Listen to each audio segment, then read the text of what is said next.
Today I'm going to talk about how to date when you're dead inside. How to date when you're dead inside? What does that mean? Well, many of us feel emotionally detached or numb due to stress, trauma, mental health struggles, or neurodivergence. I'm one of those people. Maybe you are too. And you might relate if you feel like you don't have the same emotional range that normal people have.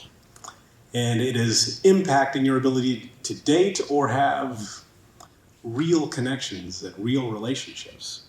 Or you might feel like nobody really gets you, or you are not compatible with anyone else. And that sucks because the desire for real relationships, real connection and love is universal. And even for those of us with limited emotional range, and we deserve it too. And one thing that I experienced dating as someone with a limited emotional range is that it was hard for me to convey to the person I was on a date with that I'm a catch, that, this is good, right? And you might think, well, it should be easy for you because, you're so mysterious, right? I get that. But not to the people that I was on a date with. They're like, what's wrong with this guy? What's wrong with you? And so that was always interesting. And if I did have a successful date and I felt something, then I would sabotage it because, it was difficult for me to think, why would somebody care about me? What's wrong with them that they would care about me? But the good news is that real relationships are possible. Real connections are possible. And an example is, after a life of shallow, superficial relationships, I am currently in a long-term, healthy relationship with a beautiful woman, and it didn't happen by accident. And so today I'm going to share with you what I did to improve my chances of making real connections, and if it resonates, you can do it too. And you don't have to fix yourself first, just come as you are. And who am I? My name is Shelton. I'm the author of the book, An Introvert's Guide to World Domination, helping introverts, shy, and socially awkward people upgrade their lives and lifestyles. All right, so I wanted a meaningful romantic relationship. So what did I do? I decided that I needed to work on my first dates because good first dates lead to second dates, and so on. And so the trouble I was having on my first dates is I didn't know what to do or say. And if you don't know what to do or say, you end up doing and saying the wrong things. And so communication was the key. And we all hear that communication is the key, right? But I figured out if I don't let my date, who I'm trying to bond with, know what's going on with me, they're not going to know, and they're going to guess. And their guess isn't going to be in my favor, right? So I need to let them know, give them a heads up on what's going on so they don't think I'm some kind of weirdo, right?